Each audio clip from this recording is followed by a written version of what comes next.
down to technology, this was by no means my forte. I'm an optometrist by trade. What we are at Vivid Vision, if I were to just kind of ball this all up and tie it with a nice little bow, we are a virtual reality software company that uses consumer-grade VR and the science of neuroplasticity to rehabilitate a patient's visual system. So the question is, well, what exactly are we rehabilitating? Well, we're treating lazy eye, but lazy eye is actually this really big catch-all for a number of finer items, such as strabismus, an eye that's deviated away from straight, amblyopia, where we have a normal eye but a poorly seen eyeball, and then we have a mix of these different things called vergence disorders, where the patient needs to direct their eyes and find a target in space. A lot of this we just assume is normal, as we're used to normal vision. But a child or an adult that grows up having strabismus, amblyopia, vergence disorders has a very difficult visual world that they are trying to navigate through every single day. So the company was actually founded through a treated lazy eye. This is James Blaha. He's our CEO. This is not him today. He's aged very gracefully beyond this. He actually is what's called a left eye esotrope. So instead of his eyes being pointed straight ahead, his left eye naturally would deviate inward. With that, his visual acuity, or his ability to see clearly, was deteriorated. He was 20/70, so if you've read on an eye chart, each line on an eye chart is assigned a level of visual acuity. He was 20/70 acuity in his left eye, and he had very terrible stereo vision. When James started to develop in the realm of VR, he was using the original Oculus developer kit and started to render images using a cube, actually, in this case. And he changed the contrast between the right and the left eye, and all of a sudden, something happened. We had to take the headset off. What on earth is that? Well, he actually saw a cube in depth. Now, that's something that a patient with amblyopia really isn't able to do usually.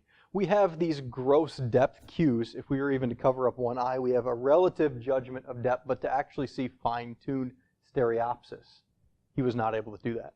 He's rehabilitated himself just using virtual reality, now has near normal vision. He's 20/22, so only misses a couple of letters on the 20/20 line, and has rehabilitated himself to see in true stereopsis. Why is this an issue at all? Now, this is one when I was going through school. We had a course that took us the better part of a year to go through developmental vision. I'm going to break this down in about 1 minute, why this is important.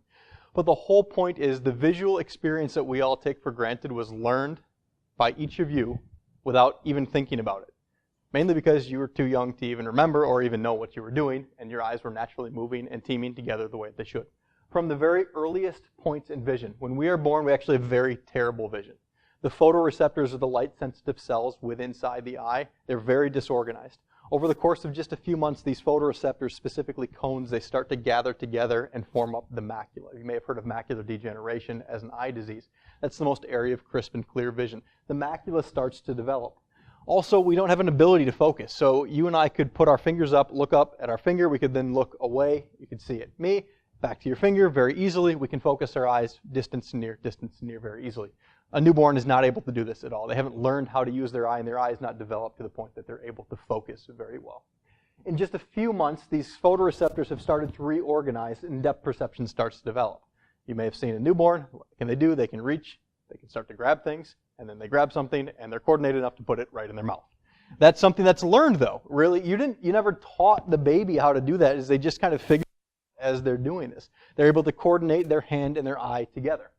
Within just a few months and years, there's a significant improvement in this eye-hand coordination and then body coordination, along with visual memory. They know that what mom and dad look like. They know what mom and dad also sound like. But when I walk into my girlfriend's young niece, and she sees this weird tall guy with facial hair, she knows that that guy is danger stranger, doesn't look like dad, who's bald and has not a hair on his head at all, right? That is, again, learned at a very, very young age. Now, from preschool on, the eye is actually fully developed. There's not a lot of changes that are going to happen from the retina reorganizing it all, but there is a change and growth, an axial change in the eye.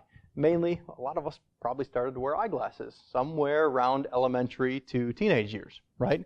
The problem is we now have changes to our visual demands, and because of blur, accommodation, or the ability to focus, the eye starts to elongate. A lot of us develop nearsightedness at a very young age.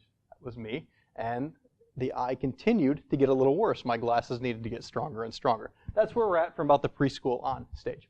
Now, from a neuronal growth standpoint, there's this interesting thing called the critical period. What the critical period is, especially in relation to vision, is the time where there is a maximum amount of neuronal growth. A neuron creates axons. New neuronal developments start to change throughout the central nervous system in the brain for us. Two gentlemen by the name of Hubel and Wiesel actually did some studies on cats back in the 60s. And they found that if they could extrapolate this data from cats, they could take a guess as to where the critical period lied in humans. And that was around 8 to 10 years, somewhere in there. The thought was that if there was a problem with the visual system, there was actually no hope for the individual beyond that age. New neurons could not change. There could not be any neuronal reorganization. That has been debunked, sort of. There is a period of maximum sensitivity. Has anyone tried to learn a new language at a later age? If you would have tried to learn it when you were very, very young, kids pick up on this very quickly. They can develop new axons and develop memory very, very quickly. The same idea happens in the critical period. There's a maximum amount of sensitivity. However, we have this concept of neuroplasticity, where axons and neurons can continue to branch out and change, albeit a little bit slower than what they would have if it was caught at a very young age. The problem is a lot of these individuals that have amblyopia, or strabismus, abnormal eye movement disorders, as they were told from a pretty young age, sorry, you missed it, you're past the age of 10, we really can't do anything, it's best if we just leave you alone, good luck. Just to give you an idea of what this means from kind of a cartoon standpoint. The eyes versus vision. I've got two eyes pointed at a bird. The M is marking the macula, the area of most crisp and clear vision for us. Again, we have two eyes pointed at the bird. Actually, if we look at the way the eye works from an optical standpoint, the images are upside down and backwards on the retina. We then get to see, actually, with the occipital lobe where vision actually happens. The eyes just accept light and accept an image, and then the brain interprets this, and we see one bird straight ahead of us. This is incredibly visually confusing when we have a patient that has a deviated eye. Here's a patient with a right eye, inward eye turn. The macula in the left eye is pointed at the bird. The macula in the right eye is pointed at the red bird, which means the brain needs to figure out what's going on. Straight ahead vision is the macula for this patient. So we have this very confusing visual image of two birds superimposed on each other, and then another bird off to the left and one off to the right. The way that the brain adapts to this is it suppresses. What that is, it just completely ignores the information coming from one eye, in this case, the deviating eyeball. This is just two images. Imagine what this is like if it's your entire visual world. Go cross-eyed on me for just a moment, and then imagine trying to keep that cross-eyed doubled image for your entire life. It would make it very, very difficult for you to function. That said, it's not an eye issue. The eye itself is actually very healthy. Even though it's deviated or it has a different refractive error to it, the glasses prescription may be unequal. The eye itself is healthy. The retina works, the optic nerve works, and all of the neuronal pathways going back to the brain are there. However, we need to retrain the brain, and that's exactly what we're doing with Vivid Vision. How does Vivid Vision actually work? We work actually in 4 key areas. We talked about vergence before. Vergence is the ability to team the eyes together, converge, diverge, and then make these independent movements that are coordinated from the right and left eye called ductions, where we're moving the eyes together and then converging and diverging. We work in the realm of stereopsis and depth perception, and there's actually a difference between the two, even though they tend to get confused very easily. Stereopsis is the ability to judge a relative depth, one object to another, whereas depth perception is the ability of me to judge a distance between myself and an object. And these two actually get interchanged, and in this you'll kind of see why there's confusion in this. We're going to work visual acuity. We said patients that have a deviated eye typically have poorer vision. James had 20/70 visual acuity in one eye. The way to work visual acuity, the classical way, was put a patch on the patient's good eye, force them to use the poorer seeing eye, and eventually vision gets a little bit better. That works visual acuity. It doesn't work depth perception. You're still in a monocular environment. The way that we're going to work visual acuity is we'll take really big objects and then slowly make them smaller and smaller and smaller to force the patient to use their worst seeing eye in this. We also use the concept of perceptual learning. This is the idea that practice makes perfect. If you do something twice, it doesn't make you very good at it. If you do it 2,000 times, you'll become better and better and better at the task. we can use that to our advantage because we're giving our patient the visual experiences while they're doing this game, the same visual experiences that they missed out on when they were very, very young. Obviously, you're in the realm of technology. You understand that the explosion of new head-mounted displays is used to our advantage, and we use this in a very unique way. We are going to actually put the patient in a non-stereo environment for the majority of our activities. We'll use what's called a dicoptic presentation. When I was going through school, the fancy term was monocular fixation in a binocular field. That means that there is a common background for us to work with, but there's independent elements that the right and the left eye see different from each other. We'll see what that looks like in just a moment. We can then work to get a patient to use both eyes together. We said in the patient that has a deviating eye, the brain learns to ignore the images and the visual information from one eye. What we're going to do is overcome that. That's called suppression. We are using anti-suppression techniques. We'll manipulate interocular contrast. We'll change either local or global elements within a scene to force a patient to use their better seeing eye. And we can kind of punish the good eye. We can degrade acuity in the patient's good eye by manipulating virtual blur. Then if a patient has a deviated eye, if we take our gentleman with the deviated eye, or the right deviated eye, if we moved where those images were for him, we could then help him put the images together and work in a true stereo environment. So this is a step inside the headset. This is our game called Ring Runner. The common elements to each eye you'll see are this kind of busy space background. You've got some asteroids that are floating through space, and you see white rings together. From an eye care standpoint, this is actually a very powerful image. There's fusion locks in this, both centrally and peripherally, because we have asteroids that are seen in our central vision and in our peripheral vision. Those asteroids actually have stereo cues to them. We can see that there's a stereo effect and also depth as these asteroids are moving towards us. The white rings do not have any stereo cues to them at all. Those are termed a flat fusion target. There's actually 3 stages to actually seeing in depth. There's simultaneous perception, can each eye see an image, and then flat fusion, can the eye and the visual system put those images together, and ultimately there's stereopsis, so we can see that there's relative stereo to an image, but also depth in that field. Those are all present in this scene right here. Our anti-suppression technique and the image right now are the markers inside the rings. So the very easy thing we can do is ask our patient, can you see the markers inside the rings? I want you to fly the spaceship through the white rings, but now I want you to look and try it and fly it only through the white rings that have a blue or a green marker. Intentionally avoid the red. If our patient is not able to do that, or what happens really in young kids is they like to tell you what you like to hear, they're flying it just through every single ring. So we first change the scene. We'll give the patient just a larger object size to work with. We'll manipulate this by making the markers very, very large and just spill over our flat fusion target. If our patient is still suppressing, they're still struggling in the scene, we can start to change local contrast cues, where the asteroids now become really bright and vibrant in the patient's amblyopic eye, which I've got set as the left eye now, and we dim it in the patient's dominant eye. We can also do this on a global scale where we reduce the luminance in the patient's dominant eye. I said before, we can punish the patient's good eye. We can intentionally blur the patient's dominant eye. And typically, this is what a scene that our patient starts out playing in. We give a whole bunch of compensating factors to force the patient to use their deviating eye, their amblyopic eye in this case, where we manipulate contrast, we add some blur to the patient's dominant eye, and then we give the patient a very large target that we're working with. And over time, we start to remove those. So I have a question. They see it like that with the, I know the brain is adapting, but doesn't the image that becomes blurred confuse what they're seeing, trying to process information? You'd think that would be how it is. And actually, no. Is we want them, they're not using one eye. We want them to use their deviating or eye that they have not been using at all. When we do this, they can still function with a blurry dominant eye. It's just like if I blurred out one of your eyeballs, you can still function. In fact, we use that in optometry intentionally. We can blur one eye so that it works only at near, and then have the other eye set for distance. We call that monovision. So it's still you're still able to function in that. What this is now giving the patient is a crisp, clear, bright, vibrant image for an eye that is not used to working at all. We then take away those factors ever so slowly, take away all this compensation, so a patient's able to function with less help from me manipulating the visual environment. I talked about virtual prism. This is what this looks like if you follow the horizon on the background here.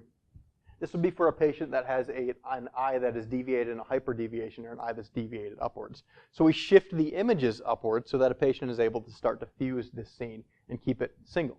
We can do this in any direction, and we do this, an optometrist would do this with a pair of eyeglasses also, where we manipulate prism. We can put a patient in a less confusing environment. Not a lot of us are used to being in outer space. We can put the patient in a more grounded environment where we separate out small pieces of the scene. Just the hands seen by the patient's dominant eye and the produce seen by the patient's deviating eye. This, again, from an eye care standpoint, is a powerful image. This adds a lot of what's called figure ground. You need to separate the figure, the red pepper in this case, from the ground, the background of the pepper plants, and try and locate where they are, reach out and grab the peppers, and try and collect them. Once we've broken through a patient's suppression, so we've got both eyes now functioning, both eyes working together, the key here is to go the next step and work on true stereopsis and depth perception. A game like this, we call this our bubbles game, a patient is tasked with trying to determine the relative depth between two targets, so say the right and the left bubble, which actually are floating in space to them, one much closer to their face than the other, and then reach out and pop bubbles in order from closest to farthest away. Again, the difference between stereopsis and depth perception, both are included in this. The problem with conventional methods of treating amblyopia was it was all focused on just getting a patient to see better, but not how to use both eyes together and truly rehabilitate the visual system to normal. How many of you have seen a young kid wearing a patch? The eye patch is all aimed at helping a patient see better. You're punishing the good eye, forcing it to be occluded, so that the poorly seeing eye has a better chance of developing and rehabilitating just visual acuity. That often takes hours and hours and hours, actually hundreds of hours when you're doing this. The other option is actually penalizing the eye by using an eye drop. If you've been to an optometrist or ophthalmologist, you've probably been dilated. What happened right after you were dilated? Things were really blurry, especially up close. We'll actually use an eye drop that doesn't last just a few hours like what you probably had, but one that can last weeks. It's called atropine. And what this will do is intentionally blur the patient's dominant eye so that all their near activities can only be done by the weaker eye. The last option is surgery. If you have an eye that is deviated and you surgically realign it, ideally you'd think both eyeballs would work together. However, that patient has not learned how to use both eyes together. So although cosmetically we take an eye that's deviated outward and align it, a patient usually has trouble truly using depth perception, and quite often multiple surgeries are needed because over time that eye starts to slip out or in, or it's overcorrected.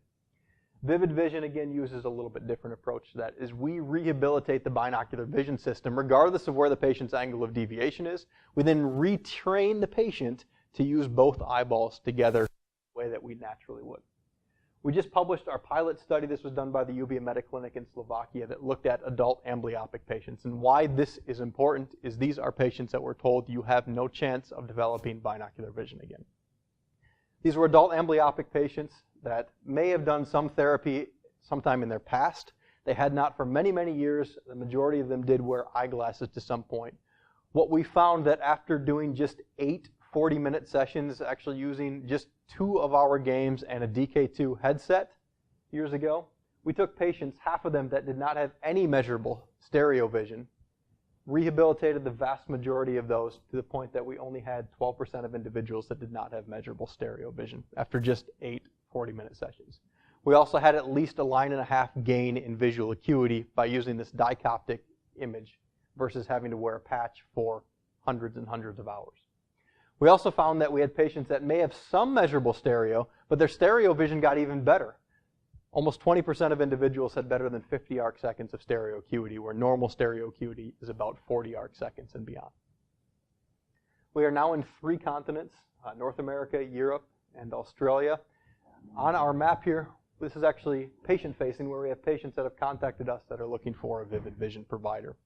What we do is we do not sell directly to patients at all. We only go through eye care providers. So once a clinic has our device, then these patients are fed into the clinic, so they undergo a full health exam to make sure it's not something that's damaged to the eyeball, and then a binocular vision workup to see if they're a good candidate for visual rehabilitation. Just to give you an idea of what some of our patients are saying. Chris was an interesting case. He actually failed his driver's test, not once, but many, many times, mainly because he had incredible difficulty judging depth. He passed his driver's test. He just regained or gained a level of independence that the vast majority of us took for granted. Dylan and Tom, they say something very similar, is that their sense of space changed. Now they feel like they're moving through the world rather than the world just being there and they're in it. The issue that we find is that binocular vision disorders, so amblyopia, strabismus, ocular motor disorders such as convergence insufficiency, are present in about 3 million people just in the U.S. alone. The problem is not a lot of us that went through optometry school are interested in this at all. Either it's due to a time commitment, due to money, or just a concern that we didn't want to work in that realm. Really, there's only about 1,100 clinics that feel comfortable doing this. What we've been able to do is actually train providers. Although they have the base of the education, we can train providers how to provide these services in their clinic. We want to expand this so that no one is left out at all. We also just launched a home-based version using a Gear VR and Android operating system. We can work on a patient's own HTC or Oculus setup if they do have it. What we see, though, is that patients typically coming into an office that have strabismus, amblyopia, that try and go through a typical anti-suppression training program, it can take months, if not years, which adds a lot of cost to the patient. With our system, I can break through suppression usually in 1 session, maybe 2. When we do these demos at eye care conferences, we can take a patient that has had no measurable stereo vision for the majority of their life, break through their suppression, and put them in a stereo environment where they're seeing depth for the first time right there.